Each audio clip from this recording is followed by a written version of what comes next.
Chaparrito, ¿ya conoces los productos para embalsamadores de Embalart? Claro, Fer, son de Ilse Bringas, una colega embalsamadora que creó su propia línea de productos para nosotros. Desde utensilios resistentes hasta, ¿qué crees? Urnas en impresión 3D. Como la famosa Anubis, que contamos con una en nuestro set. Tienen productos funcionales, duraderos y los puedes encontrar en embalartmexico.com. ¿Y qué creen? Tienen envíos a toda la República. Contáctalos al 55 25 68 59 20. Embalart, artículos funerarios y para embalsamadores. ¿Cómo están, gentes? Pues estamos de manteles largos porque estamos en Colima, en un congreso internacional de duelo, hecho y fabricado por Grupo Funerario La Paz de Juan Carlos. Hoy tenemos el gusto de tener una segunda voz que se llama Itza Reina. Itza, ¿cómo estás? Muy bien, ¿y tú cómo estás? Muchísimas gracias por la invitación de estar aquí y el placer de invitarme a Colombia a conocer grandes personas extraordinarias con un conocimiento único y además con una humanidad inigualable. Esta vez vamos a presentar una mesa de análisis sobre algo que a la industria funeraria en México nos hace falta, que es el tema de la tanatología y poder entender el duelo que nuestros clientes llevan para poder conectar con futuras generaciones y poder empezar a cambiar la mentalidad hacia el futuro. Hoy tenemos con nosotros tres conferencistas súper maravillosos y creo que en este congreso a mí me dejaron marcado porque aprendí cosas maravillosas de ellos. ¿Cómo está? Muy buenas noches. Hola, muy buenas noches. Muchas gracias por la invitación. ¿Cuál es su nombre y qué hace aquí? Yo me llamo Jorge Gómez Calle. Vengo desde Medellín, Colombia. De profesión soy médico. Hice una especialidad médica que se llama cuidado paliativo y final de vida. Y de ahí se derivó a otra que se llama terapia neural y de ahí a acompañar en duelo. Pero eso, ya escuchaste el mensaje, no es lo que lo define a uno. Yo soy hijo, soy hermano, soy papá, soy amigo, porque eso es lo que realmente uno es, los vínculos de vida que hay. Entonces, tengo como un oficio, la parte médica, de cuidar personas en duelo, pero el mayor oficio es el de tratar de ser humano amoroso. Muchas gracias por esa presentación tan única que nos ablandó el corazón. Gracias. ¿Quién sigue? Cuéntanos. Hola, soy Elisa Krat, soy psicóloga, soy mamá. Acompaño hace más de 17 años personas con riesgo de comportamiento suicida. Soy de Medellín, Colombia, pero siempre he dicho que mi hogar no es un lugar específico, sino donde estoy con las personas que amo. En especial poder estar con mi hija, con mi familia, con mis amigos y con las personas que me encuentro en la vida. Así que mi hogar es el mundo. Qué padre, qué bonitas palabras. Sí. ¿Y usted, estimado? Hola, un gusto, muchas gracias por este espacio tan genial en que podemos compartir un poco de lo que somos y de lo que hacemos. Yo soy Paulo Daniel Acero, de Bogotá, Colombia, de profesión psicólogo, pero de vocación acompañante en procesos de duelo, por experiencias no solo profesionales, sino sobre todo personales, que me han permitido comprobar que pues uno se hace caminos, objetivos, pero que la vida lo lleva por otros, y yo quise dejarme guiar por los caminos que la vida me puso por delante, y amo esta profesión de acompañar a personas que enfrentan experiencias singulares de sufrimiento y poderlas acompañar. Intento desde el alma, desde el corazón. Es un trabajo muy bonito. Mi familia tuvo que amoldarse, mi familia, mi esposa, mis hijas, a ese deseo. Algún día pensé que se iban a cansar de que solo se hablara de la muerte, porque aparentemente hablar de la muerte es hablar de cosas tristes y fúnebres, pero se fueron dando cuenta que hablar de la muerte es realmente hablar de la vida y de cómo vivir la vida, y eso ha sido un giro muy bonito al interior de mi familia. A nosotros nos gustaría comenzar desde las entrañas para poder entender tanto el duelo y la tanatología. ¿Cuál es el significado de la tanatología? Yo creo que ahí el experto es el doctor Paulo, que es profesor de tanatología, entonces él te puede hablar más de esa parte. Ay, muchas gracias por lo experto. Yo, en primer lugar, me fui como autoformando en tanatología a raíz de que escogí esa vocación de acompañar a personas en duelo. Realmente en Colombia no se habla tanto de tanatología, realmente el término más conocido es acompañar en duelo, pero en algún momento tuve la oportunidad de formarme en tanatología en Puerto Rico, con una visión muy particular, y es que en Puerto Rico se enseña la tanatología desde la reflexión teológica, porque lo hice en el Instituto Superior de Teología Pastoral. Después entendí lo valioso que es comprender un poco la teología, porque es una herramienta impresionante para acompañar a alguien en duelo. Y entonces fui entendiendo que la tanatología no es solo acompañar a alguien que ha perdido un ser querido, sino realmente es acompañar todo el proceso de final de vida, no solo a las familias, sino incluso a quien se está yendo cuando hay la oportunidad de hacerlo. Y entonces esa es una visión más amplia de la tanatología, que solo a veces se reduce a pensar que lo que se hace en relación con la muerte y los murientes, por decirlo así, para pensar que sobre todo la tanatología es pensar en los vivos, en los que quedan, y en ese acompañamiento que ellos necesitan en un momento tan vulnerable de la vida. ¿Usted? Mire, eh, yo de tanatología creo que vengo a escucharlo más como término aquí, en este encuentro con estos expertos. Sin embargo, creo que hablar de el arte de cuidar en medio del momento de la muerte es una construcción que hay que hacerse más que teorizarse. Acompañar la vida parece un hecho que es simple, pero acompañar la muerte requiere delicadeza, requiere pausa, requiere tiempo, requiere compasión, requiere alma. Finalmente es un momento donde se te destruye todo, y ahorita lo hablábamos con Itza, y es el momento quizás más sensible de un ser humano, donde necesita ser apoyado por los demás. Así que más allá de lo técnico, más allá de hablar de herramientas o de un manual, cada persona vive su proceso de ver esa trascendencia de un modo completamente diferente, y pues quien se nombre tanatólogo tendrá que volverse experto en el duelo de cada uno y de cómo acompañar ese proceso desde todas sus reacciones. Algo muy interesante que sale en este congreso internacional es darnos cuenta que hay personas que no viven el duelo desde el sufrimiento, la tragedia, porque hay una concepción como si fuera un momento solo para sufrir. Hay personas que permiten la trascendencia, y ahí creo que tenemos que abrirnos un poco más frente al tema de cómo acompañar muerte, y es entender que hay personas que pueden vivirlo desde el amor, la tranquilidad y desde el acompañamiento mismo. ¿Y qué es el duelo? Mira, si es por definición, es el proceso de elaboración de una pérdida, pero la definición de entrada está mal. Porque si mi ser querido está perdido, yo voy a quedarme toda la vida buscándolo, ¿cierto? Y por definición el cerebro no entiende el duelo como un proceso trascendente, sino como un proceso angustiante.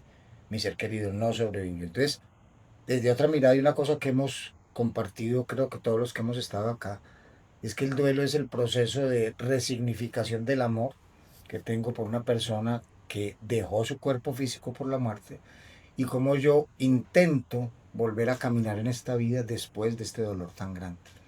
O sea que es un dejar llegar ese amor de vuelta, sabiendo que el ser querido físicamente no está. Entonces esto es como una visión, yo no sé si decirte diferente, distinta, pero no es la aceptación, sino la adaptación al cambio. No es la superación, sino la forma consciente de yo, a pesar del dolor, seguir amando. Porque amar cuando lo tienes todo, amar cuando todo está bien es casi que obligatorio, ¿cierto? Pero cuando lo perdiste todo, cuando el sentido de la vida no está, el amor aparece de una manera diferente. Entonces el duelo es la forma de abrir el corazón para que ese amor llegue de vuelta. Me gustaría complementarlo con el ejemplo que nos dio de la física. Nos puede ayudar a desmenuzar ese problema porque eh, necesitamos a veces entenderlos porque somos tercos los funerarios y no podemos entrar sin ejemplos. Sí, para mí fue maravilloso encontrarme con eso que había aprendido en mi colegio, pero que lo había aprendido para lo académico, pero después lo aprendí cómo se aplicaba en la vida.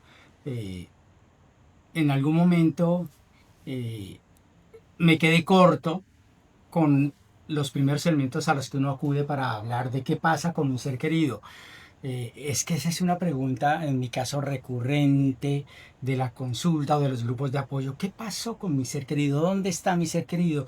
Y en general en muchas personas que enfrentan el fallecimiento de un ser querido, esa pregunta inquieta, sobre todo, por ejemplo, en los casos de muerte por suicidio, por todo eso que hay detrás de quién se atreve a quitarse la vida y religiosamente hay un peso muy fuerte, entonces yo me fui quedando corto y pues mira que acudir a las notas de la vida, que son las notas del estudio, me hizo encontrarme con personas para las que no bastaba esa reflexión religiosa, tradicional, y entonces tuvimos que acudir a recordar en la física y la química qué pasa con los seres humanos, y entonces hubo que recordar que en la física se nos enseñó que pues en el universo no hay materia y energía que se pierda, terminó perdida, sino que es constante, solamente que se transforma. Y en la química aprendimos eso, que la materia y la energía no se crea ni se destruye, solamente se transforma. Y entonces los seres humanos somos un poco materia, un poco energía, y no se crea ni se destruye, solamente se transforma. Eso pasa con nuestros seres queridos. De modo, otra definición del duelo, que podemos establecer unos vínculos, pero diferentes, con quienes fallecieron. Y esa parte de podemos establecer unos vínculos, si se puede establecer vínculos con alguien que falleció, quiere decir que ese alguien está, solo que está de otra manera como lo entendíamos antes. Y es una forma también de definir el duelo, que es un proceso de recrear, de resignificar o de replantear los vínculos o la manera de vincularnos con aquel que falleció. Aunque yo creo que acá hay un punto problemático y es la esperanza. Yo creo que la esperanza y la certeza. Me voy a ubicar como un ser humano que pierde, no como una profesional que estudia algo. Yo creo que en la muerte hay muchísima incertidumbre y no hay teoría ni teológica ni positivista que te dé la tranquilidad y la serenidad de saber dónde está el otro, que es finalmente lo que queremos saber, dónde está. ¿Estará bien? ¿Estará tranquilo? ¿Estará sufriendo por mí? Yo creo que en medio del duelo no hay ninguna teoría que calme ese sufrimiento y todos nos podemos esforzar desde el amor, desde la compasión, incluso desde las ganas de calmar al otro en decirle dónde está. Yo creo que el tema aquí, más allá de pensar dónde está el otro y de responderle al otro por el bienestar o no de su familiar, donde hay en este momento muchos charlatanes, personas inescrupulosas que le sacan dinero a las personas para hacerles saber algún mensaje de más allá, y finalmente terminan haciendo mucho más daño porque ninguna respuesta me va a devolver la forma humana en la que yo quería poner ese amor. Yo creo que el duelo comienza cuando yo acepto que este amor que siento por ese otro es un amor mío, es un amor real, es un amor que no va a acabar y que, independiente a que me digan mil estrategias de qué hacer con ese amor, bote las cosas, regálelas, guárdelas, déjelo ya, déjelo que descanse. Eso no me va a traer paz a mi espíritu en medio de ese proceso de pérdida. Yo creo que el duelo, y aquí me meto en el terreno de los expertos, es un tema del amor que tengo yo, de ese amor que cargo y dónde lo voy a poner, porque incluso Humberto Maturano, un maestro bastante importante en mi formación, decía que cuando pierdo a alguien por muerte o porque se va de mi vida, ya no tiene un vínculo conmigo, yo necesito retirar esa investidura de afecto, de amor que le tenía a esa persona o a ese objeto o a eso, a lo que le puse todo el amor, ponerlo en otro lugar. El duelo vuelve también, es una mirada hacia mí, es un retorno a mí. No para quererme o amarme de manera narcisista, imposible, en medio de una pérdida, pero sí para saber cómo conectar con el amor. Yo creo que ahí el doctor Jorge tiene mucho que decir. Pero es que entonces si uno se pone a ver eso, el duelo jamás empieza desde el momento de la muerte. El duelo empieza cuando yo me vinculo ya con alguien. Cuando empiezo a amar, ya empieza. Todo amor representa una pérdida. Todo amor representa una pérdida. Cuando amo, ya perdí. Mínimo el ego, porque estoy perdiendo una parte y yo debo cambiar para amar al otro. Pero también nos deberían enseñar que independiente de cuánto amemos, de cuánto positivo seamos, cuánto la muerte va a llegar. El problema no es la muerte, el problema es mal vivir, sería eso. Entonces, el duelo es una invitación hacia adentro, sí, pero que hay que resignificar al otro, también hay que hacerlo, porque si mi cerebro lo está buscando incesantemente, sea imaginación o no, el sentir que está cerca me da esperanza para el día que sigue. Y ese resignificar desde el amor, no desde romanticismos, de entonces te siento, no, no, desde un amor sereno en donde uno trate de no angustiarse.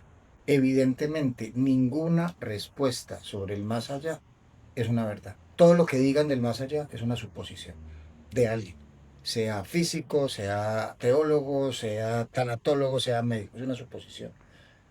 Por eso a mi forma de ver, para poder procesar el duelo tenemos que traerlo a la tierra. Es que el duelo se vive aquí, no se vive allá. ¿Cierto? Es prácticamente una de las preguntas sin respuestas que buscamos tercamente darle una respuesta sin saber que existe la respuesta.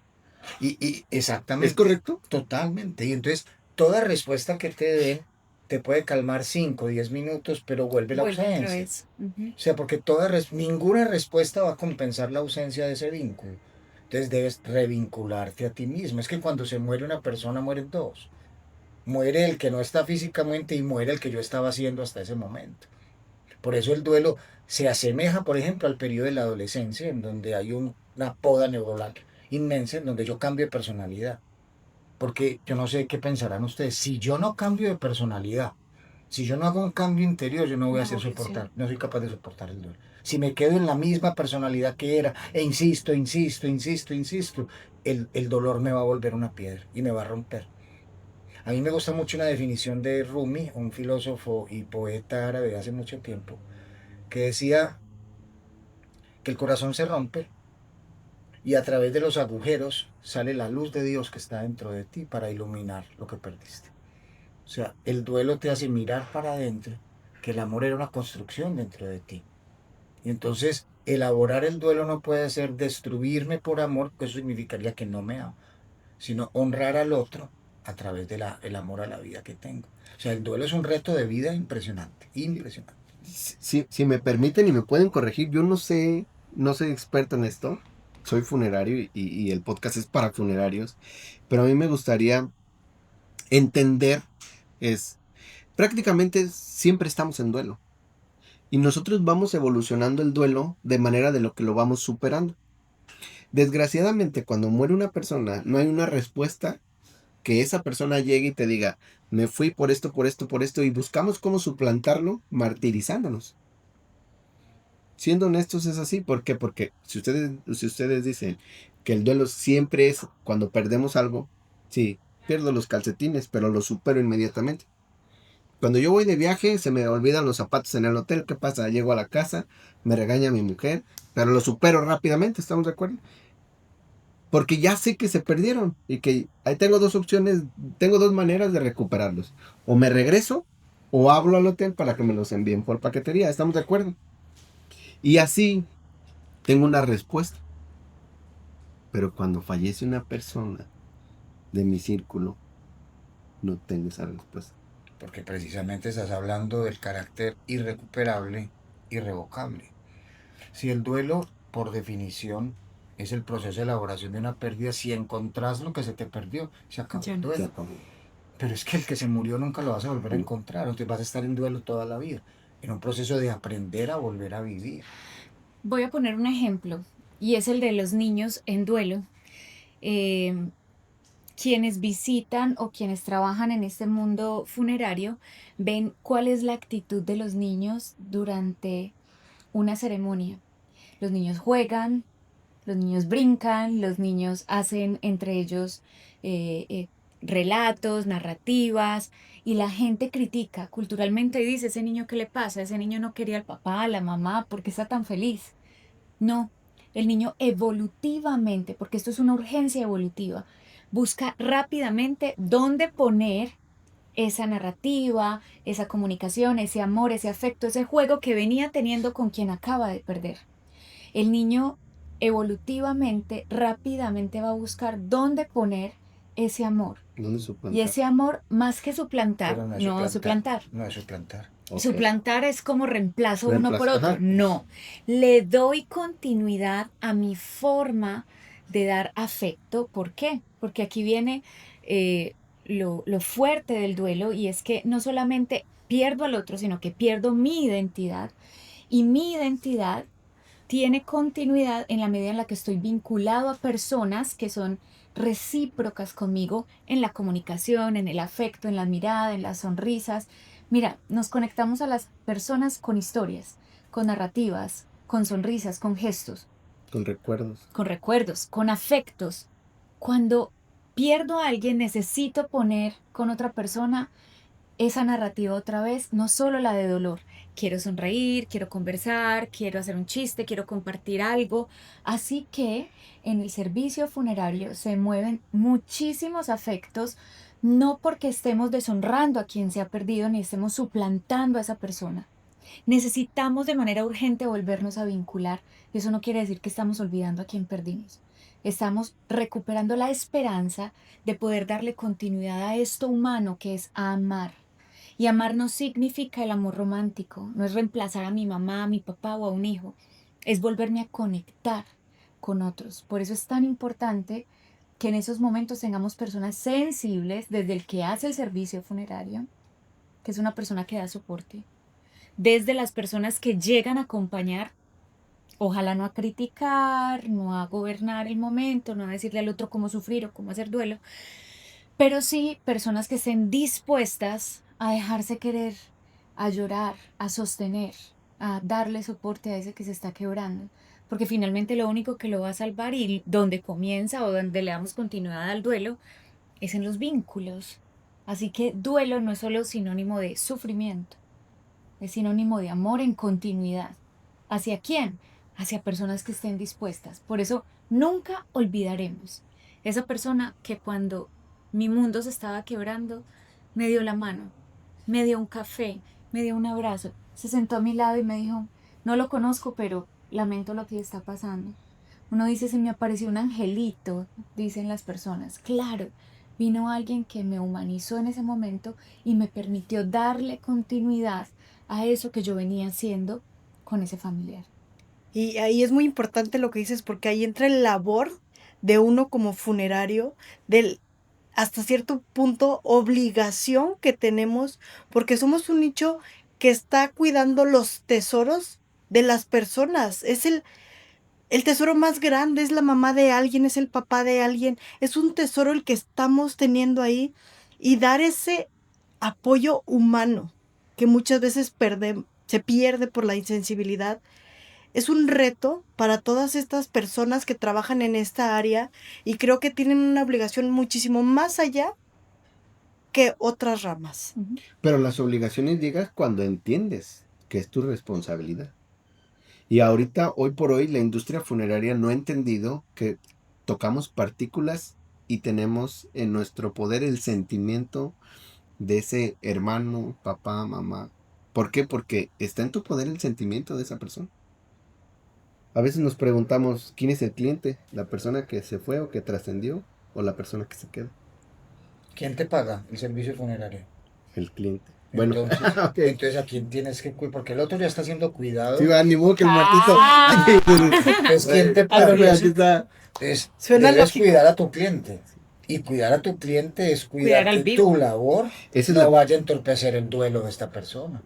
Uno escucha situaciones como en esa casa funeraria me regañaron, me hablaron fuerte, el café que sirvieron era horrible. Entonces, mientras yo estoy, pequeños detalles como ese. Si yo estoy con dolor y encima de eso un sabor terrible, el cerebro está vulnerable y hace neuroasociaciones. Y entonces ya va a asociar que en ese lugar me trataron mal. Entonces, es fijarse en el detalle, una mirada, cómo saludas a una persona. Y todo eso influirá sí o sí con el camino del duelo del otro. Mira, en urgencias, si vamos a hablar de la parte médica, como te saluda el vigilante, ayuda ya a uno mejorarse o no. Pero si el vigilante te dice, a ver, usted que viene acá, ya uno se pone más enfermo. Ujú. Entonces lo mismo pasa en una situación de esta, una situación muy humana, en donde si los funerarios no entienden que lo que están tratando es con la vida, no con la muerte. De la muerte se encarga lo que siga después. Está tratando con la vida. Si los funerarios no entienden, o no solo los funerarios, el mundo en general, que un duelo mal manejado va a generar enfermedades físicas. Se aumenta la presión arterial, se aumenta el nivel de glicemia, se aumenta y se pierde el control sobre la hormona tiroidea. O sea, son un montón de circunstancias en donde si uno no es recibido con amor, el cuerpo va a responder a eso. Entonces, el proceso de elaboración de duelo no es con la muerte, es con la vida que tengo que vivir luego de la muerte de un ser querido. Y ustedes son una punta de lanza ahí muy importante.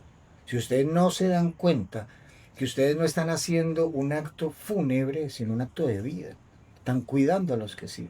Y si vamos a hablar desde el comercio, yo aquí lo escuché, voy a fidelizar a los demás. O sea, si se meten en el cuento que hacer una unidad de duelo es por fidelizar a los demás, no están haciendo nada, absolutamente nada.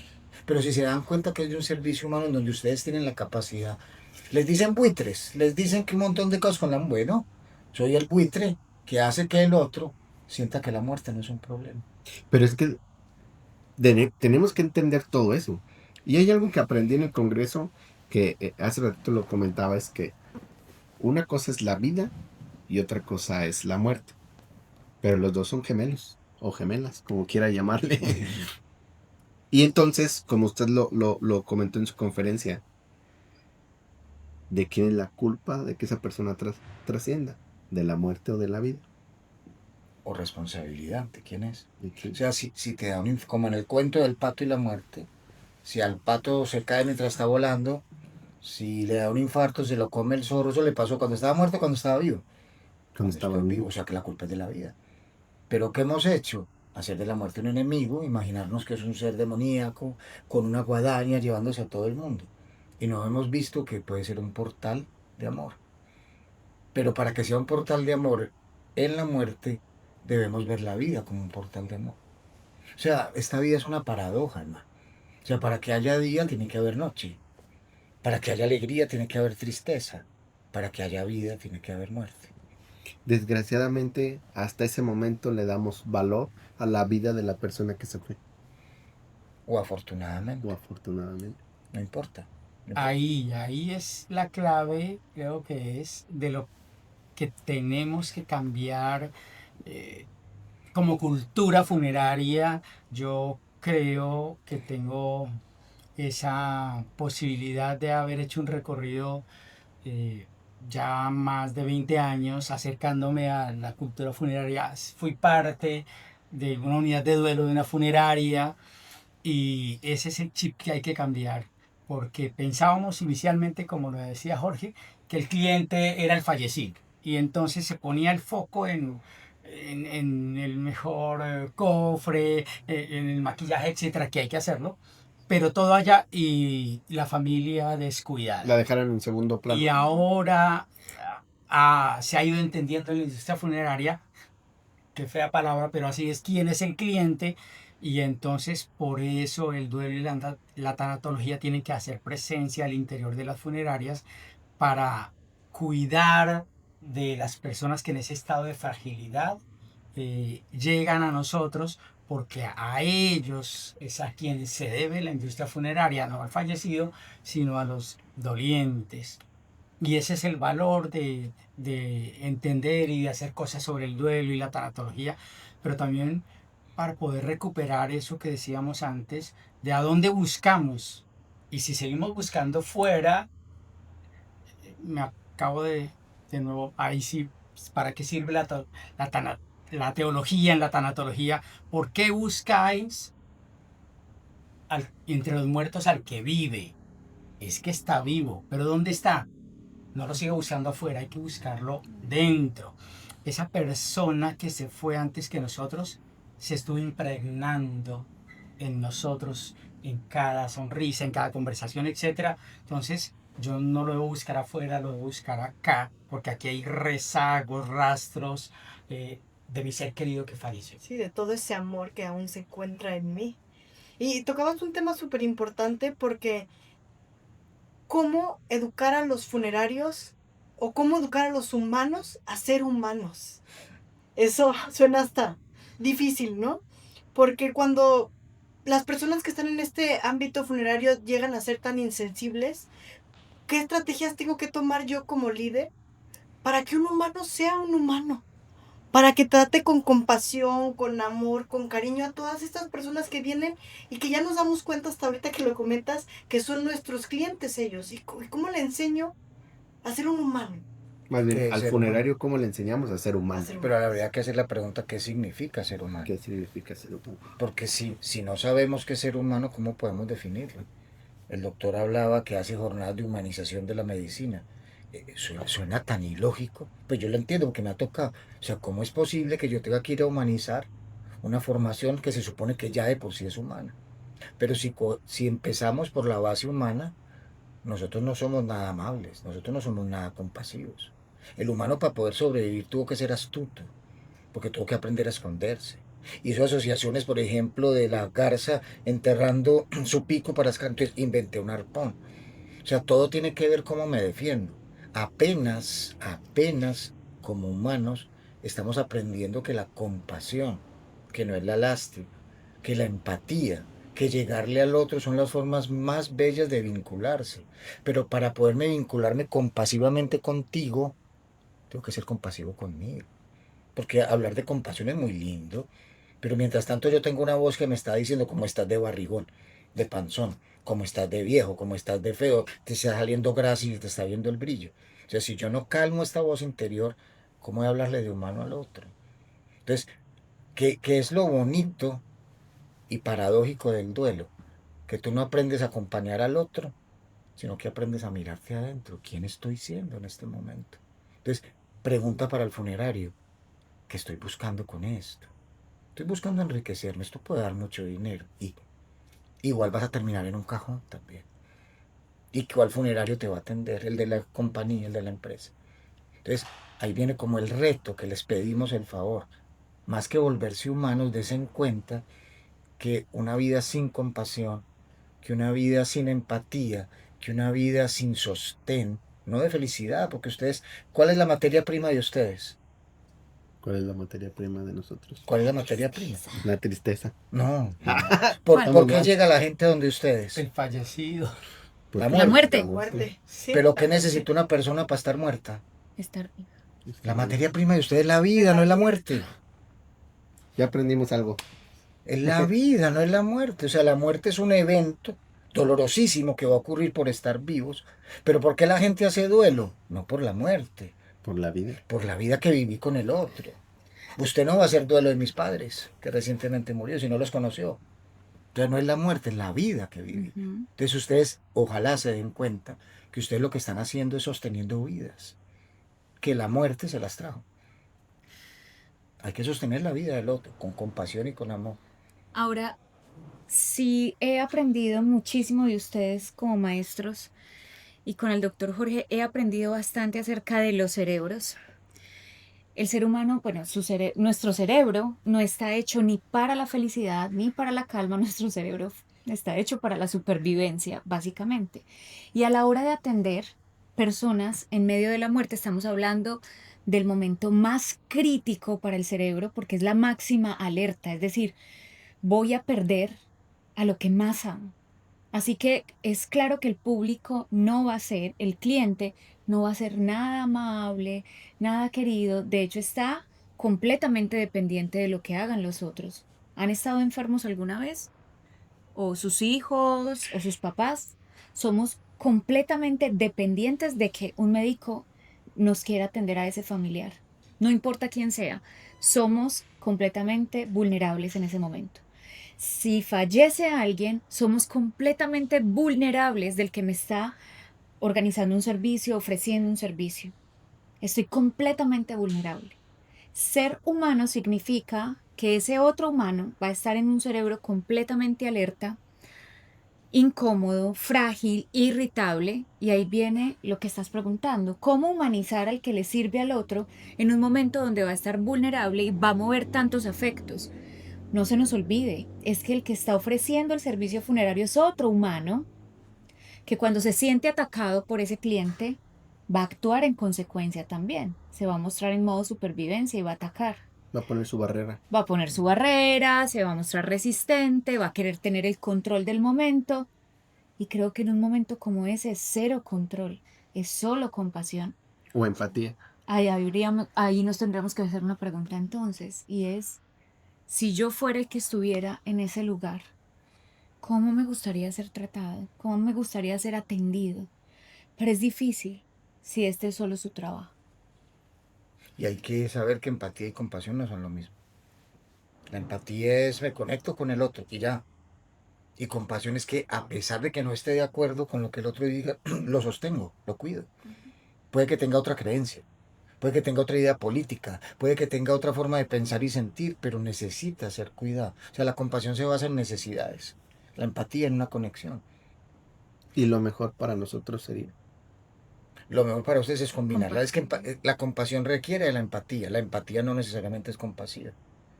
Que ponerme en los zapatos del otro, y entonces quedo con el mal olor de los pies del otro. Me da pecueca, nosotros le decimos pecueca, no sé cómo le dicen usted. Usted no va a querer decir que la pecueca del otro. No. No, camino con el otro, le ayudo a levantarse, y sí. Entonces, ¿qué es lo mejor para ustedes? Para mí, para el doctor Pablo, para la doctora, ¿qué es lo mejor para nosotros? Leer la necesidad del otro Ujú.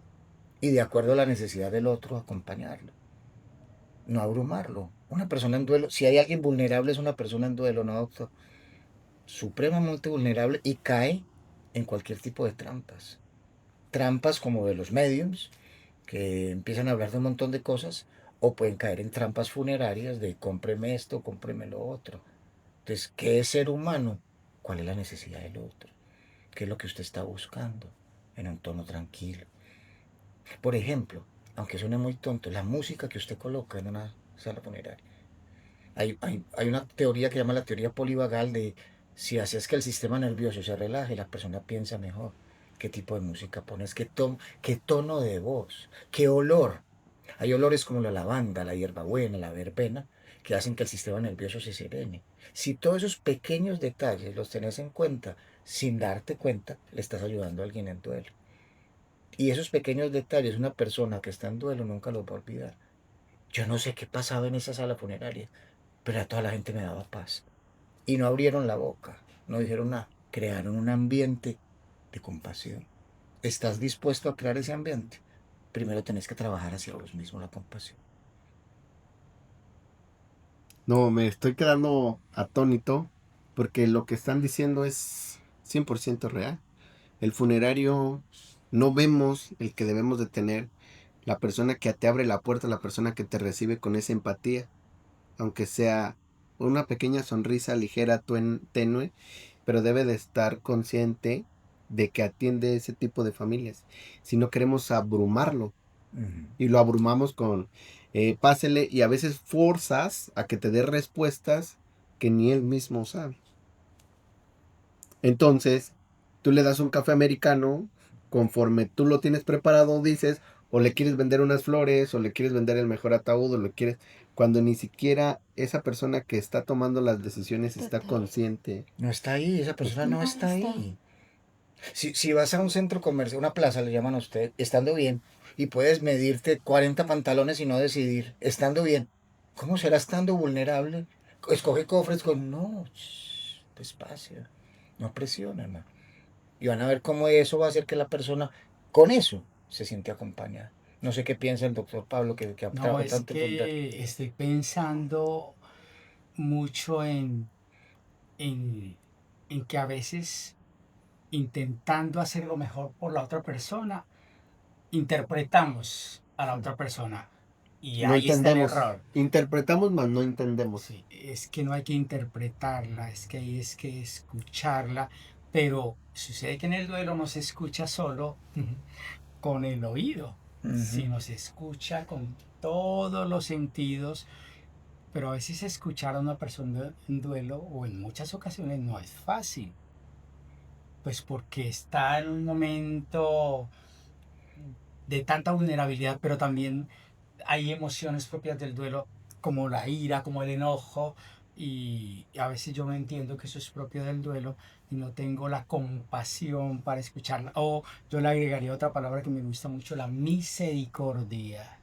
Ver la miseria con el corazón, no con estos ojos, que me ayuda a intentar darle lo mejor, pero habiéndola escuchado, no interpretado. Yo quiero hacer un tapo, pero no un tapo del tapo Del- que usted me enseñó ahora, Ok. sino, venga, es que porque siento que nos hemos ido también a juzgar, hemos anticipado un juicio, y es el funerario no es compasivo o no es empático cuando sirve al otro. Pero es que yo no puedo serlo si conmigo yo no lo he sido y si en mi vida eso no ha ocurrido. Y aquí no sé si ustedes lo contemplan también en toda esta empresa tan importante, y es quiénes son las personas que sirven en este acompañamiento. ¿Puede ser cualquiera? Pues sí, necesito el trabajo, quiero trabajar ahí, pero no tengo idea de acompañar sufrimiento humano. Bueno, ¿cómo los preparamos? ¿Cómo nos disponemos? Pero también cómo nos ayudamos a ser más humanos. Mire, si a usted desde pequeño no tuvo quien le leyera sus necesidades, si usted desde pequeño no tuvo alguien que le calmara su angustia, difícilmente, aunque usted se prepare en protocolos, sus jefes le digan cómo tiene que atender al otro, servicio al cliente, es imposible. Aquí no estamos solo sirviendo al cliente en términos de protocolo, estamos conectando con el sufrimiento de las personas para saber cómo guiar ese momento. Así que eso aplica para el personal de salud, aplica para los que sirven a otros en un restaurante, también en estos momentos, como es acompañar muerte. Si usted no ha tenido la posibilidad de que alguien tenga compasión de usted, difícilmente, aunque digamos estrategias para hacerlo, la persona va a conectar. Así que también es cómo nos apoyamos entre nosotros para tratar de entender qué nos pasa cuando veo el sufrimiento del otro, porque mínimo el sufrimiento del otro me genera 3 reacciones. Una, miedo, mucho miedo. No tengo idea qué hago con otro sufriendo. Quisiera calmarlo, darle un pañuelito, darle un café, darle una aromática hirviendo que le queme la lengua, y encima de que le quemó la lengua, pues mientras se calma el calor, entonces deja de llorar. Le vende un La, abanico. Peor, para la quemadura, terrible. Por favor, esto es una recomendación. No le dé a nadie aromática Pero no es lo que caliente. está diciendo, que te va a vender una Sí, varilla. bueno. Segunda reacción, cuando veo a otro sufriendo. Me da rabia, genera rabia ver a otro sufriendo, porque comparo mi sufrimiento con el del otro y pienso, pero hay gente que sufre más. ¿Por qué está llorando así o en esa intensidad? Y empiezo a generar rabia con el dolor del otro. Y en tercer lugar, me puedo paralizar frente al sufrimiento del otro y no saber qué hacer y decir, ve tú, no tú, atiéndelo tú. Claro, no sé ni qué hacer con el sufrimiento del otro. Solo quiero dar una perlita. No lo calme. Calmar al otro no es necesario. Si es el momento de llorar, es el momento de llorar. Si es el momento de partirse en pedazos, es el momento de partirse en pedazos. Solo estaremos atentos para lo que necesite, y esa va a ser la clave. ¿Qué necesita? Con esa pregunta podemos salvar el día.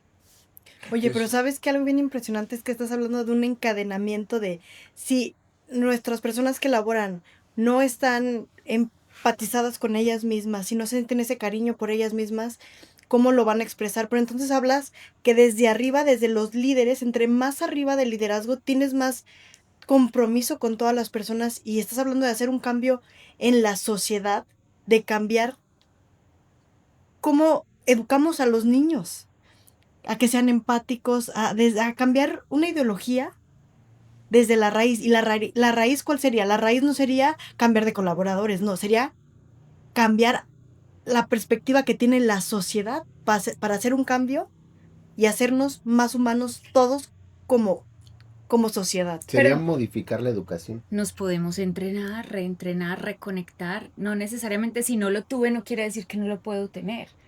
Pero sacar una excusa y es, el problema es de la educación, significa que yo espero que venga un Estado a que cambie la educación cuando yo puedo hacerlo en mi empresa. Ujú. En mi empresa se puede empezar por ahí. Porque ¿de qué te sirve tener en tu funeraria la mejor unidad de duelo y atiendes muy bien a lo otro? Y ustedes por dentro, los mismos trabajadores de la empresa, hablando mal el uno del otro, este suicidándose, este en depresión, y ni siquiera lo ven, ni siquiera lo ven. Entonces el trabajo también es hacia adentro de la empresa, como nosotros, que trabajamos con muerte, duelo y dolor de vida, como también aprendemos a sacar las emociones, A hablarnos de uno con cuidarnos. otro. Entonces, ¿cuál es el cambio en la educación? Aprender a cuidarse. ¿Cómo te educaron a ti, a ti, a ti, a ti, a competir, sea el mejor de la clase? A ser Y, depredador. y en Ujú. el colegio no se veía tanto porque jugabas, pero tus compañeros de universidad serán tus próximos competidores. Y entonces tenés que ser mejor que ellos. Entonces el compinche, el compañero, el amigo se acabó. ¿Y qué necesito uno en duelo? Compinches, compañeros. Y no hay porque somos competidores. Entonces, si queremos hacer un cambio radical en la sociedad soy yo. ¿Sí me hago entender? O sea, ¿de Sí. qué me sirve criticar si es el gobierno de izquierda o de derecha? Si es la religión de arriba o de abajo, si la religión y el gobierno soy yo. Me debo de aprender a gobernar. Debo aprender a ser religioso conmigo mismo, religarme. Y si yo hago ese esfuerzo, algo pasará con el alrededor. Y entonces, para concluir este tema, este punto es, primero los funerarios deben de entender el duelo, la tanatología y hacer un análisis de ellos para poder cambiar el funerario. Después su entorno de Sí. laboral. Sin eso, de nada te sirve hacer unidades de duelo, conversaciones, Y traer si no expertos, cambian, ni se les va nada. a acabar la Pero empresa. si no lo haces tú, y estamos hablando de un punto súper fregoncísimo, ¿por qué? Porque no te están hablando de ingresos, te están hablando de humanismo. Si no cambian, se les va a llevar por delante. En Medellín, por ejemplo, yo he conocido unas 10 o 12 personas que se muere su ser querido, van y pagan un servicio de cremación y ya, yo me encargo y se van y se siembran y hacen un ritual en su jardín. O sea, que utilizaron un horno crematorio y se acabó. ¿A dónde estuvo el servicio el que tenga un horno? O sea, ¿qué están diciendo? Yo no quiero escuchar nada, yo quiero hacerlo. Entonces, si no leemos las necesidades del otro, el otro no me va a buscar. Entonces, hay que cambiar la modalidad, hay que O sea, incluirse más al otro. prácticamente estamos tirando la mitad del libro funerario a la basura y reestructurándolo todo. Porque Exactamente. el modelo de negocio ha sido en base al finado. Y si el finado ya tiene a dónde irse, ya están vendiendo unas cuestiones ecológicas con el cuerpo entero que tú lo puedes enterrar y no vas a buscar a nadie. O sea, si ustedes no hacen un cambio interior a decir, te voy a ofrecer un soporte desde el amor, porque es que yo creo en eso, esto termina. Ahora, hablemos del tema de cómo buscar esas personas para que nos ayuden. Un tanatólogo, ¿cómo se forma? ¿Por qué? Porque hablamos, hace ratito comentamos del charlatán, que por querer buscar una respuesta del más allá, le pagamos cantidades inmensas a personas que te leen, Pero te ese no es un dicen, te tanatólogo, analizan, y eso pero no es un tanatólogo. eso no es un tanatólogo, pero al ejemplo que iba es que por querer tener una respuesta, tú vendes el alma al diablo, Sí. colegialmente hablando. Y así como hay charlatanes en esa parte, confundimos la tanatología con una plática motivacional. Y esa persona que viene y te dice Dios y esto y ayúdame y la religión y piensa la sociedad que es un tanatólogo. Un tanatólogo, ¿cómo se forma?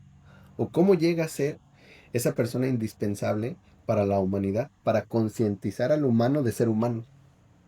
Un tanatólogo requiere un ejercicio profesional largo, de estudio largo, porque uno escucha que hay cursos de tanatología virtuales de 3 meses. 3 meses. Fíjense qué impresionante.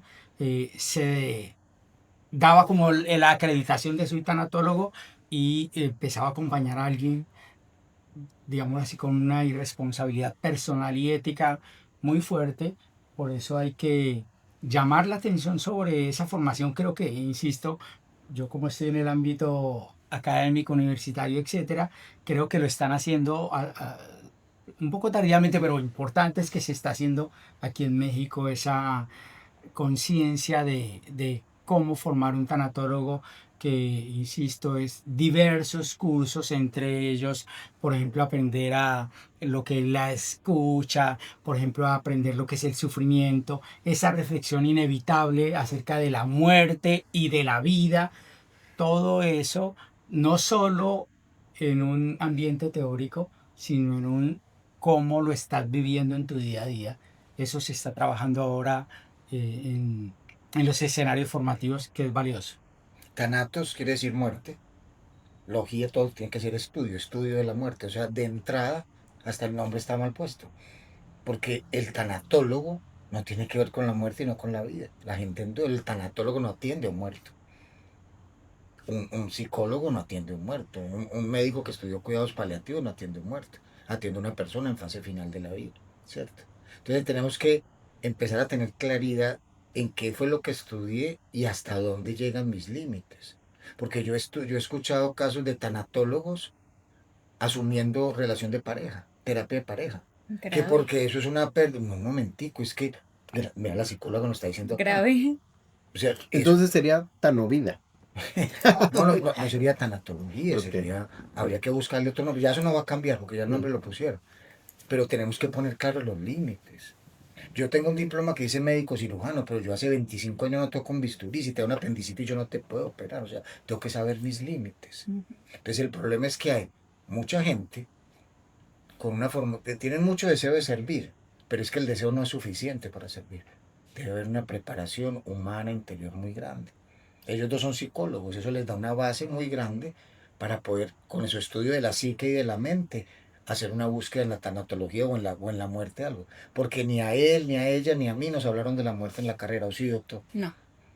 A mí me enseñaron, imagínate, como médico No. me enseñaron, la única clase que recibí sobre muerte es cómo hacer un certificado de función, para que no me demanden, pero no para acompañar a otro.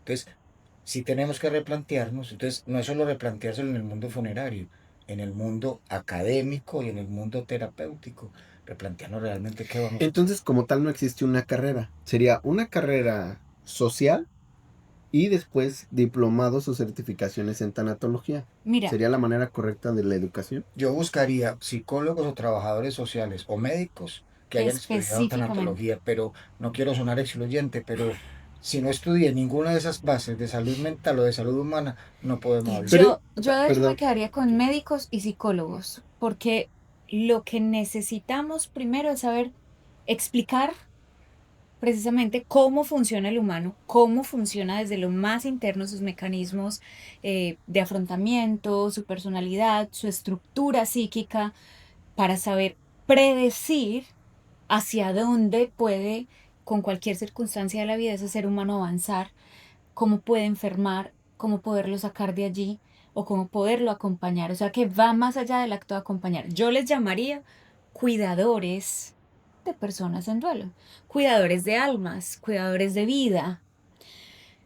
Hace muy poco tuvimos una experiencia en una comunidad en Medellín con el doctor Jorge y con las profesionales, son psicólogas de mi fundación, de nuestra fundación, Cuidadores de Vida, y fue una formación de casi 70 líderes comunitarios, personas de una comunidad dentro de una iglesia católica.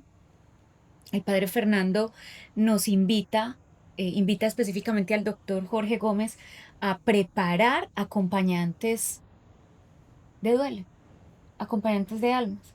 Ninguno es profesional, pero saben lo mínimo.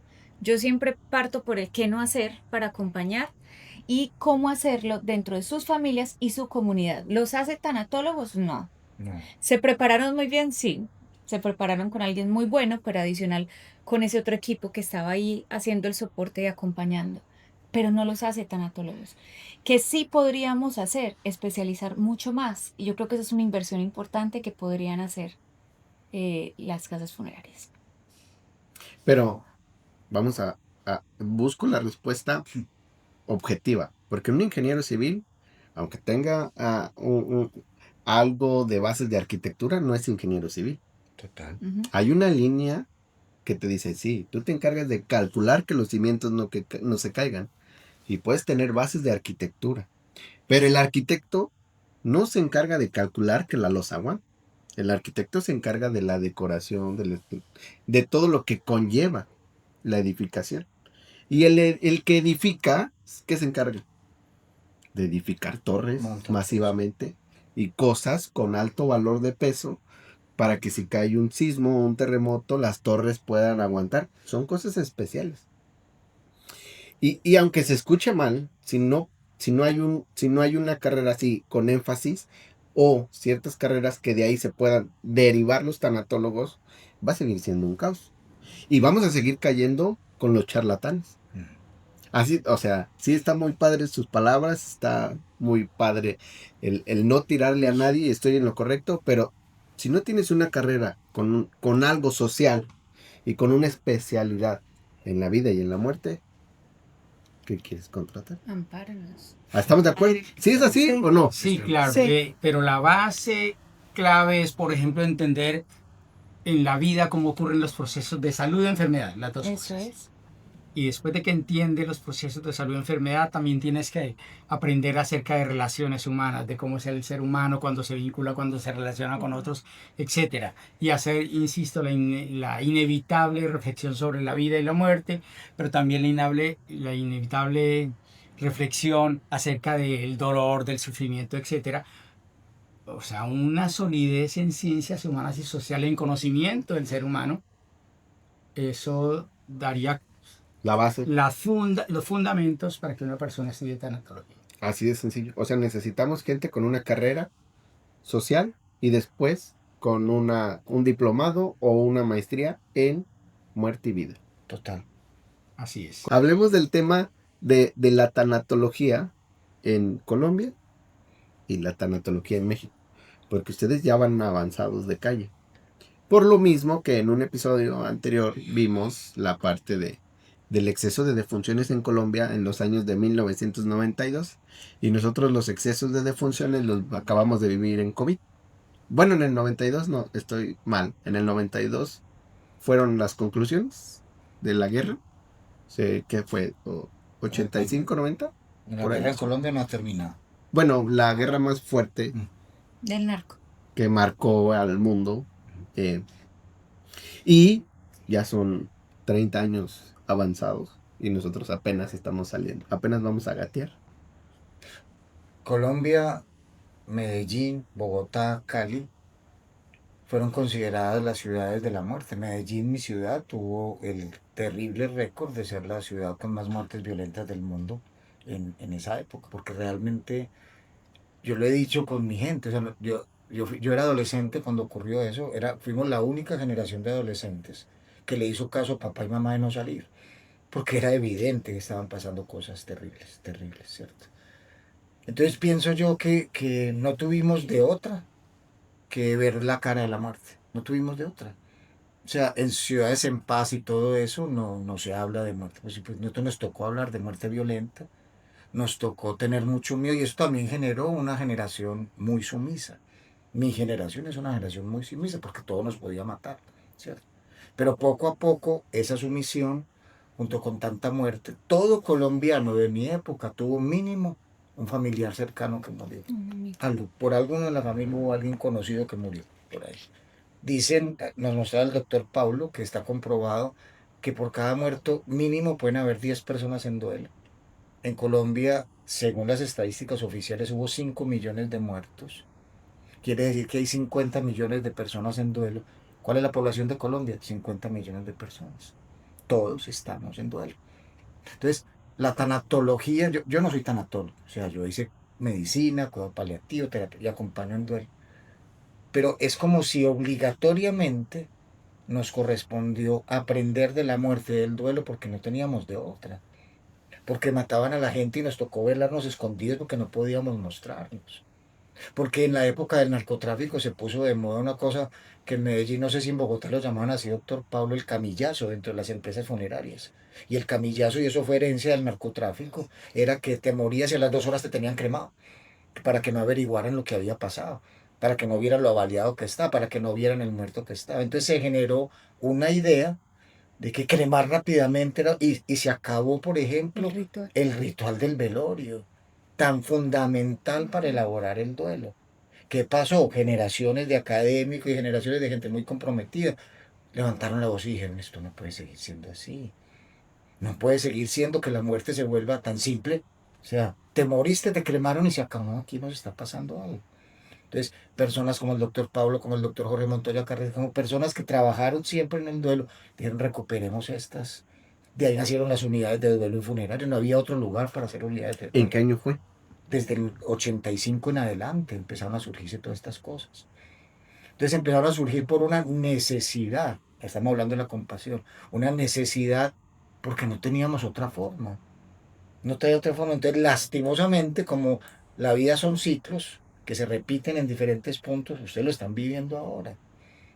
Pero ustedes están viviendo ahora una violencia incluso mucho más cruel que la nuestra, porque ustedes han tenido una sedicia mucho más grande. Pero también eso debe invocar a una mayor compasión.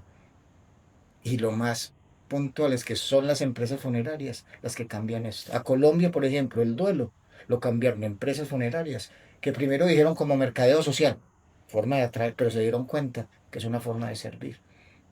Entonces, ¿qué hay que hacer? La materia prima no es la muerte, es la vida, pero la muerte me lo trajo aquí. ¿Cómo convierto esto en una bendición? Que suena muy raro, una bendición para el otro. Lastimosamente, requerimos de violencia, porque si vamos a marcar como indicadores de que cuando un pueblo es de alta, es cuando hay menos muertes violentas, cuando la gente muera de manera natural, pero nuestra Latinoamérica no muere de manera natural. Entonces debemos vivir de otra manera. Y ustedes, como empresas funerarias, son, ahorita decía, la punta de lanza, son la punta de lanza de un cambio en la concepción de la muerte. Sin palabras. Ya, muda. No, yo creo, me hizo Jorge recordar que algo muy valioso se pudo extraer de la tragedia y, por ejemplo, nunca me olvidaré que por ahí en el año 97 yo acompañé a una señora cuyo hijo lo habían asesinado en Cali a raíz de esa violencia. Su hijo era capitán de la policía. Y entonces el relato de ella es capitán de la policía, le hicieron todos los honores que se hacen, no sé si aquí en México también, a una persona de ese rango en la policía y la parafernalia y el acompañamiento y las palabras de general, etcétera. Y ella me decía, dijeron lo que fuera, hicieron toda esa cosa que suelen hacer ellos, pero nadie me habló a mí. ¿Qué tal? Nadie me habló a mí como mamá en duelo que le habían asesinado su hijo. Y entonces ella, tratando de procesar su dolor, un día nos encontramos por la vida y entonces lo único que ella tenía aquí en la cabeza es no quisiera que a nadie más le pase lo que a mí me pasó. Y entonces de ahí salió la idea, hagamos una fundación para ayudar a esas personas que lo siguen viviendo en el día a día y que no encuentran a alguien que haga eso que tú estabas buscando. Y entonces fue como una forma de que ella pusiera su dolor al servicio de otros y en esa forma de ir gestionando su duelo, poniéndolo al servicio de otros. Y entonces, por lo menos en Bogotá, el acompañamiento en duelo no salió en una casa funeraria. En Bogotá el acompañamiento en duelo inició con fundaciones de personas que habían vivido ese tipo de experiencias y cada una formaba su pequeño yo voy a acompañar a otros y salieron como 2 o 3 fundaciones contemporáneamente que fueron las que después le dieron la mano a las casas funerarias que dieron ese paso, porque tampoco las casas funerarias entendían eso. Pasaba como que tú dices aquí, cuando nosotros fuimos en el año 2000 a las primeras funerarias a decirle, oiga, ustedes deben encargarse de acompañar en duelo, nos dijeron, eso no es parte de nuestra misión. Nuestra misión es otra, era enterrar, era ofrecer cofres bonitos, etcétera. Y eso lo entendieron hasta 2008, cuando se abrió el primer espacio, estoy hablando de Bogotá, porque en Medellín hubo una diferencia, que es que el primer grupo de apoyo se abrió en una funeraria en la cual al dueño le asesinan un hijo. Le secuestran, le torturan y le asesinan al hijo. Y La entonces, negligencia de la causa. con esa sensibilidad, él incorpora los grupos de apoyo en su funerario. Y ahora que tenemos esta historia, dicen que tenemos que darle una leída a la historia para poder entender hacia dónde estamos y hacia dónde vamos. Ustedes ya llevan 30 años de ventaja, si no es que es un poquito más. ¿Qué consejo le pueden dar al funerario sobre esto?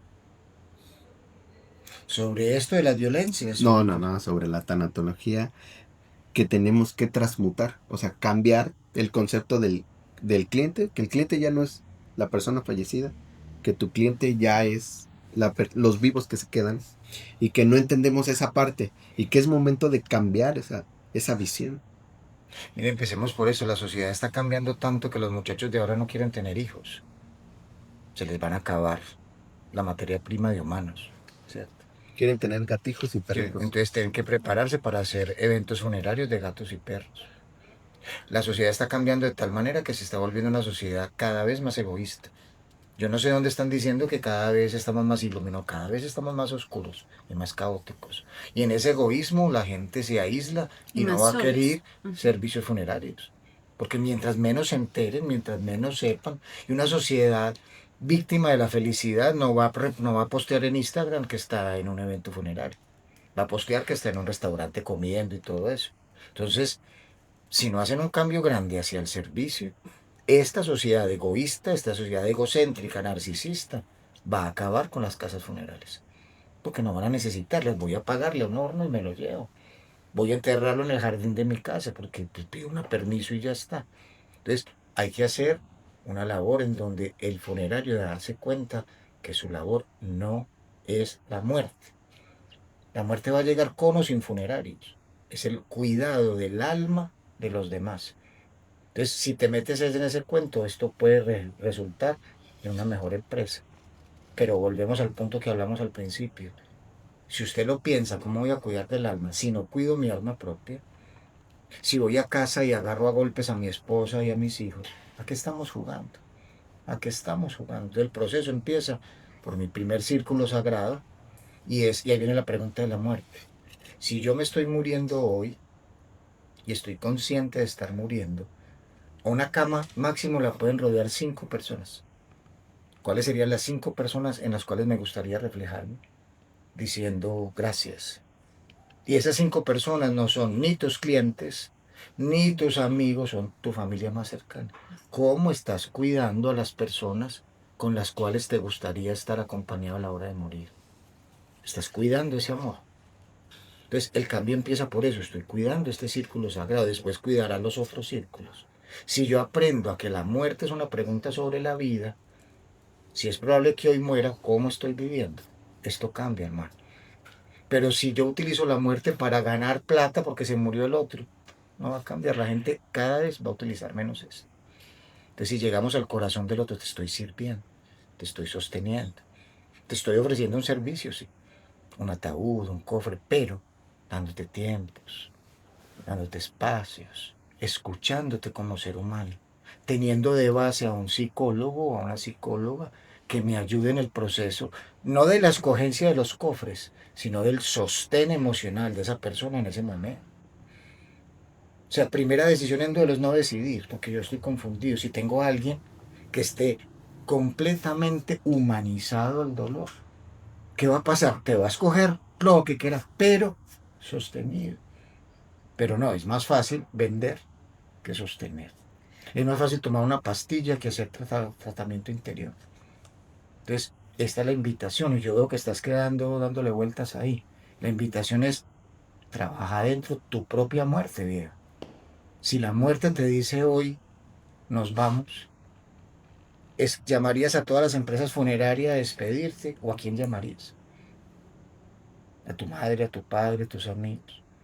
¿A quién llamarías? Es una pregunta. A mis hijos A tus hijos y a mi esposa. y a tu esposa. Entonces, ¿de qué sirvió todo este trabajo si lo más importante es este círculo sagrado? Entonces, si quieres hacer una gran empresa funeraria, crea una gran empresa de vida y de muerte. El doctor Pablo nos decía que habla con sus hijas de la muerte. Él es una familia extrañísima porque Hablar de la muerte, ¿cómo van a hablar de eso? ¿Cómo van a invocar a la muerte? Porque la gente piensa que hablar de la muerte es invocarla. Entonces él es otro buitre, según esto, porque habla de la muerte. Pero eso le ha llevado, ahí me meto en su vida, doctor, ha llevado a que sus hijas sean mucho más conscientes de la vida.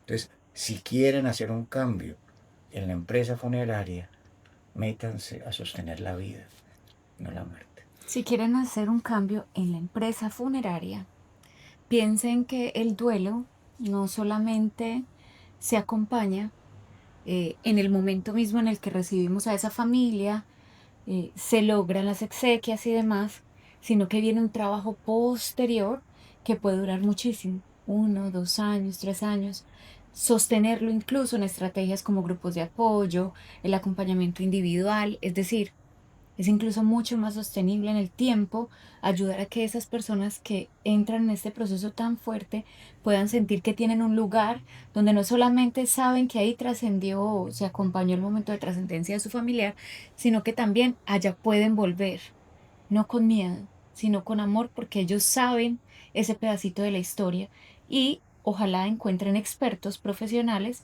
para acompañarlos posterior. Creo que ahí también comienza una muy buena línea de trabajo. Es que sería durante y Y post. después.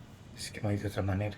Si quisiera agregar algo que ya puedo decir que aquí en México veo los testimonios para señalar algo muy importante, tratando de responder a tu pregunta. Esta es una invitación para que los líderes, los dueños, los gerentes de las empresas funerarias sean los primeros en acercarse al tema del duelo y de la tanatología. Y veo en este tiempo, viniendo acá, que hay personas que lo han hecho y eso ha hecho que su empresa se transforme. Es que es muy fácil que el gerente, el dueño, vayan ustedes al curso de tanatología. Cuando ellos fueron enviados, no querían tomar ese curso de tanatología. ¿Qué diferencia tan fuerte es que a uno lo manden a que uno diga, necesito un curso de Que vaya. tanatología, por ejemplo, o necesito aprender sobre el duelo? Entonces yo sí he visto aquí, no voy a mencionar nombres, a 2 o 3 personas que hicieron todo el curso que debe hacer un funerario. Entonces aprendieron tanatopraxia, aprendieron tanatoestética, se metieron a los cursos de duelo y uno los veía ahí de primero sentados, escuchándole a uno. Y entonces, ahora sí, fueron capaces de trabajar con su equipo y su equipo viéndolos a ellos los siguió. Pero es que no hablemos, es que lo bueno se señala y lo malo se debe de señalar. Y entonces esa gente que estaba al frente de las clases es el señor Robles de Obregón, incluso Juan Carlos, Antonio, toda esa gente que aprendió, vivió y transformó. Porque no nada más es ir al curso y y ser el único que se traga lo que van y te dicen y el aprendizaje. Eso muchos lo hacen. ¿Cuántos llegan al negocio y lo implementan? Así es. Mira que una de las cosas que a mí me pareció más conmovedora de nuestros 2 días acá de distancia es que después de la charla o durante la charla, hombres, porque es muy raro ver hombres funerarios, levantaron la mano y hablaron de sus duelos. Que hace 10 años tengo el duelo de mi padre. Otra persona preguntó hoy sobre una unidad de cuidados intensivos de alguien que va a morir. O sea, ¿qué mostraron estos funerarios ahí? Que también tienen duelos También están vivos. Así es. y que tienen dolor que tienen y que por el hecho de tener una jerarquía no los hace inmunes al dolor. Usted lo acaba de decir hace ratito. Te vas a ir en uno de los que vendes. Exacto. Así de sencillo.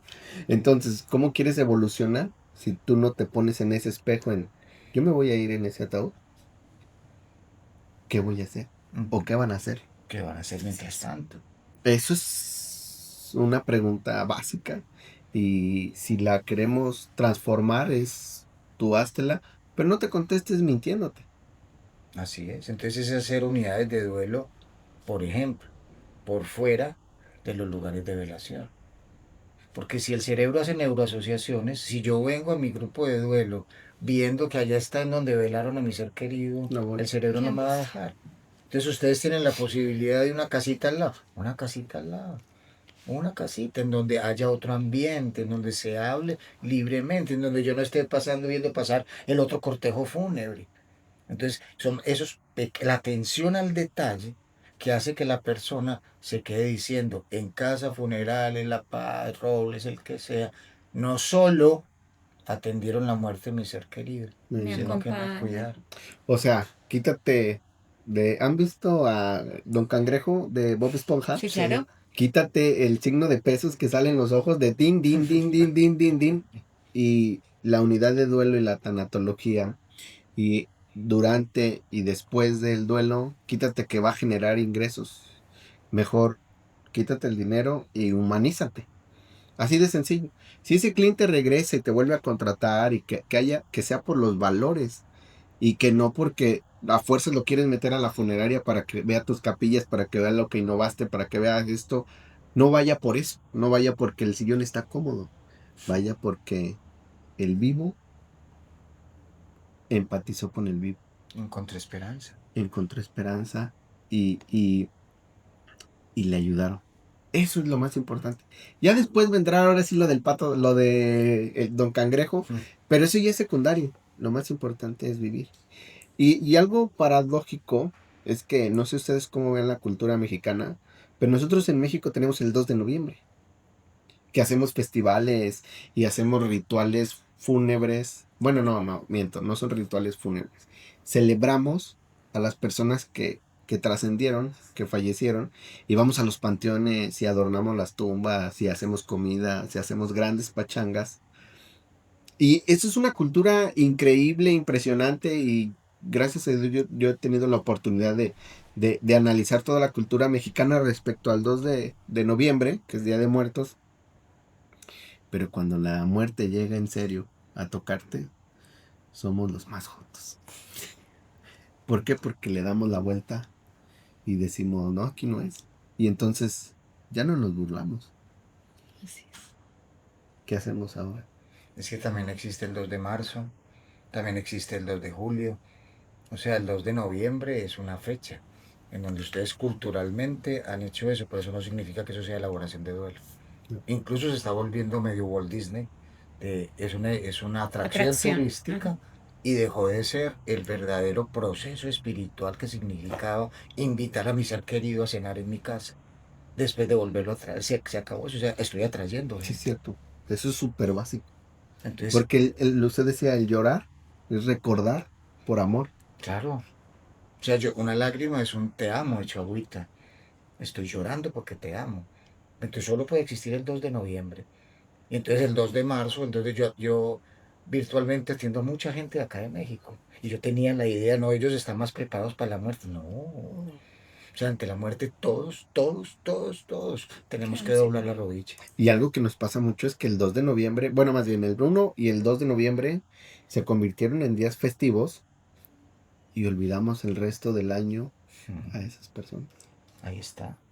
O sea, nada más vamos ese día y se acabaron los demás Sí, días. ya no vuelves a Los pisar a 364 tu días del funeral. año Sí. se fueron. Tuve la misma experiencia y tengo que decirlo. Yo, la primera vez que vine a México, tenía la convicción al revés. ¿Cuánto voy a aprender del duelo en México? Pues porque el Día de los Muertos y toda la cultura, pero me di poco a poco cuenta de ese error, que nos metimos una mentira, fíjese que no hablo como si fuera mexicano, nos metimos una mentira que con celebrar el Día de Muertos, etcétera, bastaba y que ya los duelos no duelen y no hay que hacer nada más. Y eso se hizo como una verdad en toda la cultura que sirvió para ocultar lo que realmente tiene que trabajar un ser humano enfrentado a la partida por muerte de un ser querido. Y hasta ahora lo estamos descubriendo. En realidad, mira lo que dice Jorge, que es una realidad.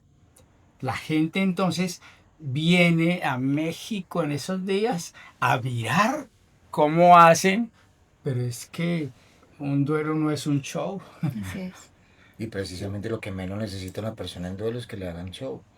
Todo depende de la cultura. En el Pacífico colombiano, de personas morenas, por ejemplo, ir a un duelo, especialmente de un niño, es un golpe para uno espantoso, un golpe a la emoción y todo eso, porque la gente se viste de niño y hacen juegos de niño. Y al niño muerto lo lanzan pasan por toda la Bailan calle con él. y lo lanzan al aire.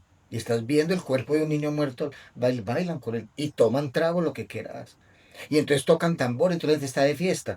Debajo de esto está la concepción de que va a tocar el tambor es para ahuyentar el espíritu, para que no te vayas de acá. Entonces creemos que es fiesta, pero realmente es un miedo inmenso a la muerte. Entonces, ¿qué estamos viendo? Que culturalmente le tenemos miedo, respeto y apenas estamos aprendiendo a honrar.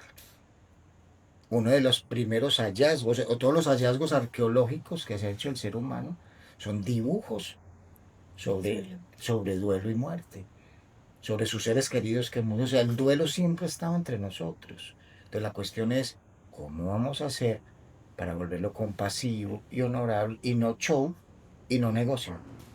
El show que se puede hacer, el negocio que se puede hacer, hay un punto medio que es el punto compasivo.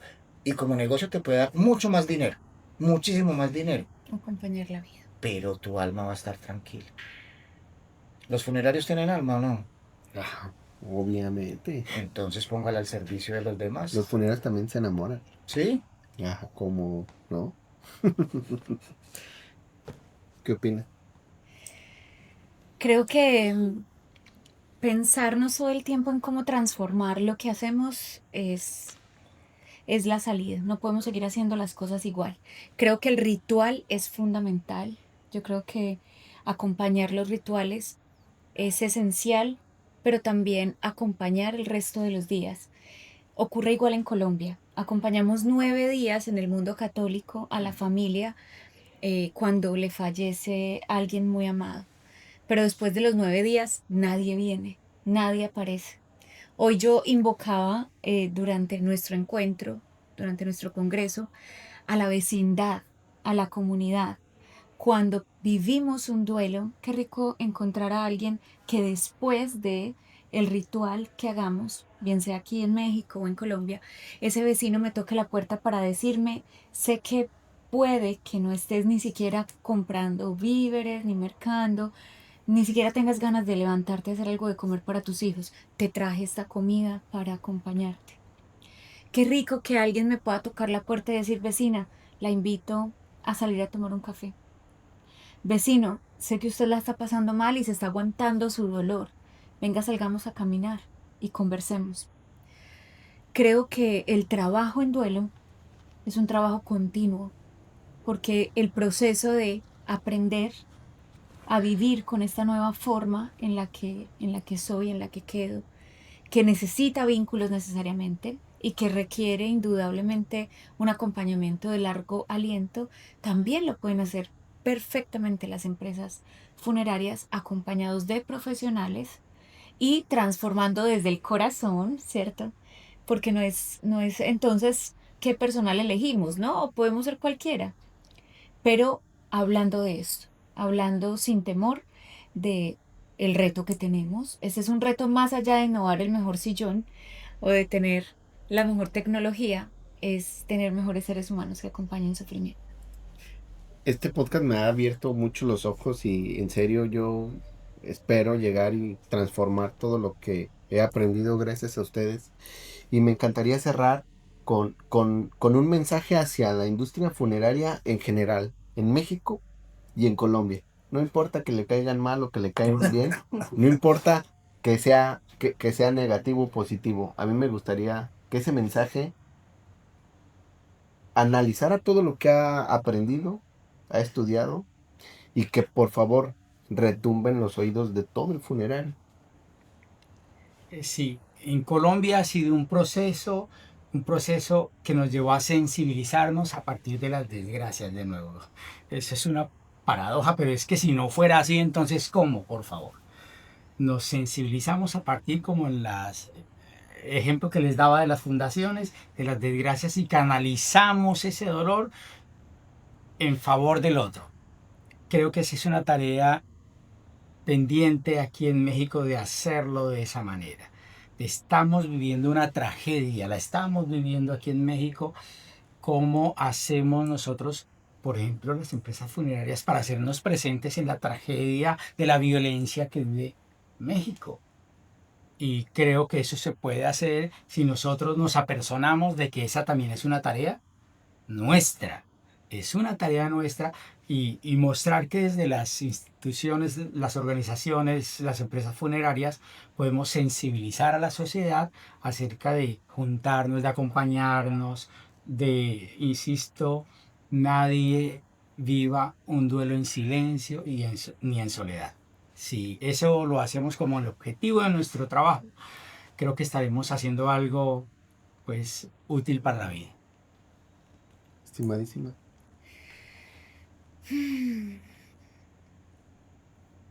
Acompañemos vida, acompañemos muerte, desde la pregunta, ¿qué necesitas? ¿Cómo puedo estar para ti? Creo que es básico. Todos vamos a pasar por ese momento y creo que cada uno tiene su forma de saber cómo quiere estar acompañado. Entonces creo que más que tener un protocolo para las empresas funerarias de cómo hacerlo, de cómo se puede ver más bonito, es cómo nos vemos más bonitos acá para conectar de manera más transparente y honesta con los otros. Y clave, cómo vamos a hacer ese post acompañamiento a largo plazo que perfectamente se puede dar a través de las unidades de duelo.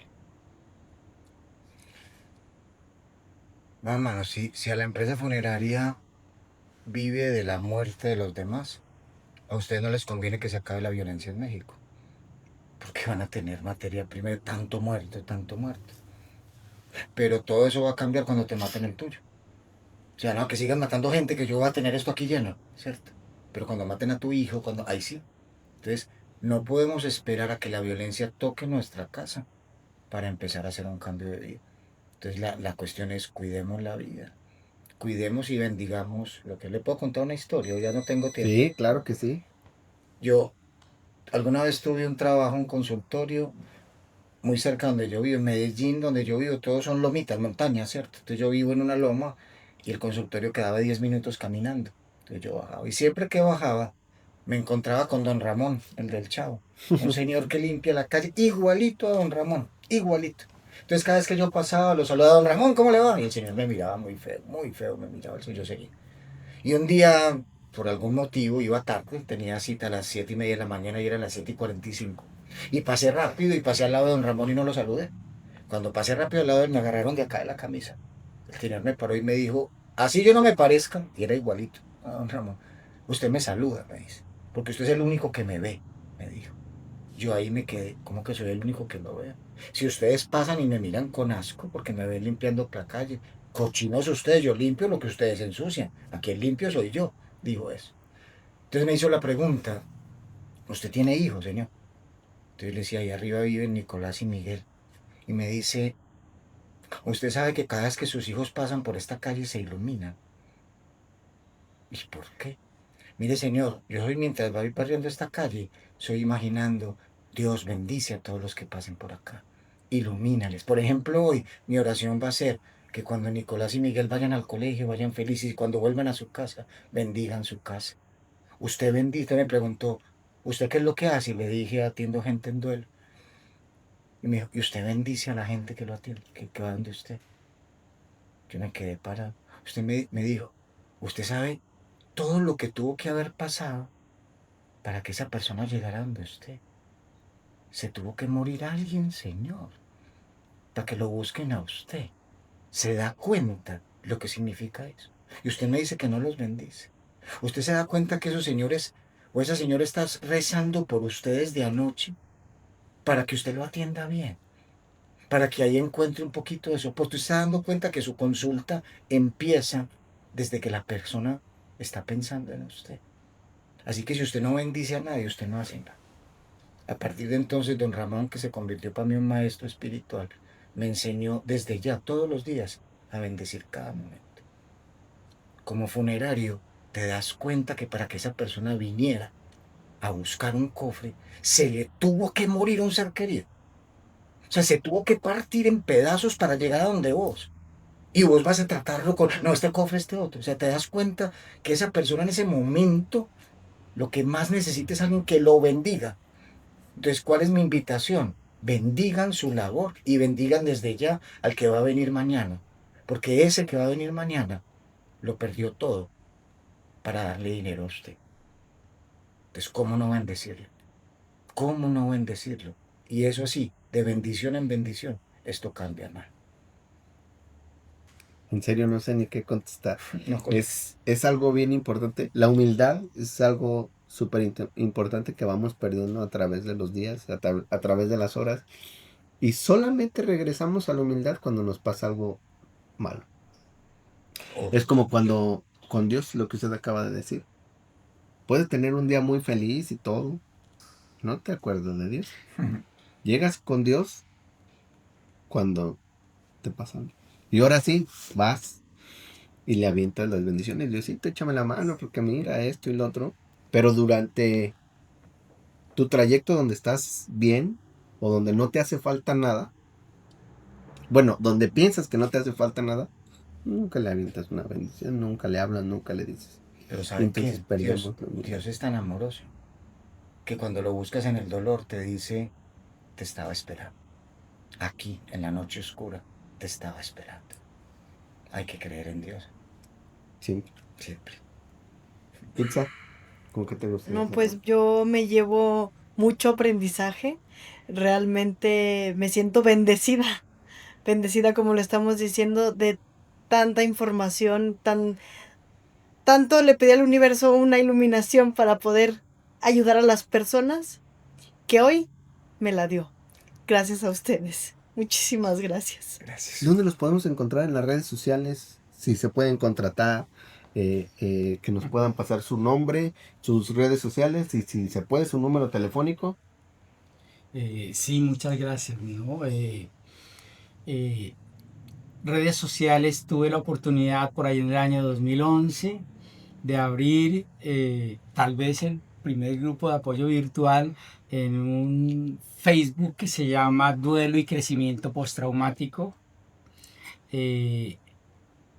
Esa es una página donde la gente entra, pone cosas, es como un grupo de apoyo virtual, Duelo y Crecimiento Postraumático en Facebook.